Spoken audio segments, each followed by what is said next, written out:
राज उद्धव ठाकरेंनी युतीची घोषणा करताच भाजपने मुंबईत शिवसेनेच्या जागा वाढवल्या। भाजपने शिंदे गटाला 52 वरून 70 जागांवर लढवण्याचा प्रस्ताव दिलाय। मात्र भाजपच्या या प्रस्तावावर शिवसेना नाराज असल्याची सूत्रांची माहिती। ठाण्यात एकनाथ शिंदेंना मोठा धक्का। महापालिका निवडणुका जवळ येताच शिवसेना महिला आघाडी प्रमुख आणि माजी महापौर मीनाक्षी शिंदे यांनी आपल्या पदाचा राजीनामा दिला। ठाकरे बंधूंच्या युतीनंतर मुंबईत नवीन नारा उत्तर भारतीय बटोके तो पिटोकेचं पोस्टर पाहायला मिळतंय। शिवसेना कार्यालयाबाहेर लावण्यात आले पोस्टर। उत्तर भारतीय बटोके तो पिटोकेच्या पोस्टर नंतर मनसे नेता संदीप देशपांडे यांची प्रतिक्रिया। नाही बटोके तो भी पिटोके, मराठीचा अपमान सहन केला जाणार नाही, देशपांडे यांचा स्पष्ट हल्लाबोल। पुणे आणि पिंपरी चिंचवडमध्ये राष्ट्रवादी काँग्रेस आणि राष्ट्रवादी सपा यांच्यात युती होण्याची शक्यता। मात्र जर असं झालं तर पुण्यातही काँग्रेस एकटेच निवडणूक लढवेल, विजय वडेट्टीवार यांनी दिली माहिती। राष्ट्रवादी शरद पवार गटाला राजीनामा दिल्यानंतर प्रशांत जगताप काँग्रेसमध्ये प्रवेश करणार असल्याची सूत्रांची माहिती। आगामी महापालिका निवडणुकांच्या प्रचारासाठी उमेदवार गेले असताना लातूरमध्ये एका महिलेने परिसरामध्ये असलेल्या समस्या सांगितल्या। दरम्यान महिलेने समस्या सांगत संताप व्यक्त केलाय। व्हिडिओ सोशल मीडियावर व्हायरल।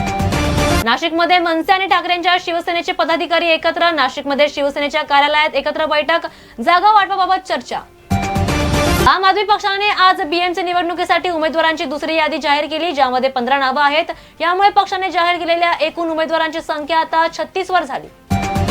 गिरीश महाजन स्वतःला बाहुबली समजतात। राऊतांचा जोरदार हल्लाबोल। आमच्याकडून जे गेले किंवा मनसेमधून जे गेले ते भटकेच आहेत, संजय राऊतांचा गिरीश महाजनांवर हल्लाबोल।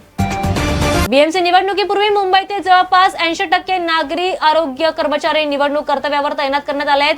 त्यामुळे लसीकरण, रोग नियंत्रण आणि माता काळजी सारख्या अत्यावश्यक सेवांमध्ये व्यत्यय येण्याची चिंता। नवी मुंबई विमानतळाचं नाव ज्येष्ठ नेते डी.बी. पाटील यांच्या नावावर न ठेवता सुरू झाल्याने भिवंडीतील गावांमध्ये निदर्शने सुरू करण्यात आली आहेत। निदर्शकांनी काळे झेंडे घेऊन घोषणाबाजी केली आणि प्रकल्पग्रस्त शेतकरी आणि स्थानिकांनी दिलेल्या बलिदानाचा अपमान झाल्याचं म्हटलंय। मध्य रेल्वे नवीन वर्षाच्या सुरुवातीला 4 नवीन उपनगरीय सेवा चालवणार। प्रवाशांच्या सोयीसाठी रेल्वेचा मोठा निर्णय। क्रिसमस दरम्यान रायपूरमधील एका मॉलमध्ये हिंदू गुंडांची दहशत। रायपूरमधील एका मॉलमध्ये जातीयवादी हिंदू गुंडांनी क्रिसमसच्या सजावटीवर हल्ला करून तोडफोड केली। व्हिडिओ सोशल मीडियावर व्हायरल। नवी मुंबई विमानतळावर विमानांची उड्डाणे कालपासून सुरू झाली असून या दरम्यान उतरलेल्या विमानाला वॉटर कॅनननी सलामी देण्यात आली। विद्यार्थ्यांना मिळणार 12,000 रुपयांची स्कॉलरशिप। केंद्र सरकारने विद्यार्थ्यांसाठी राष्ट्रीय दुर्बल घटक शिष्यवृत्ती योजना सुरू केली आहे। या योजनेतून दुर्बल घटकातील विद्यार्थ्यांना 12,000 रुपयांची स्कॉलरशिप दिली जाईल। मुंबई अहमदाबाद बुलेट ट्रेन स्थानकाचं काम महापालिकेकडून बंद। बुलेट ट्रेन प्रकल्पातील बीकेसी येथील स्थानकाच्या बांधकामात वायू प्रदूषण नियंत्रण नियमांचं उल्लंघन झाल्यामुळे महापालिकेने संबंधित कामं तात्काळ बंद करण्याची नोटीस बजावली।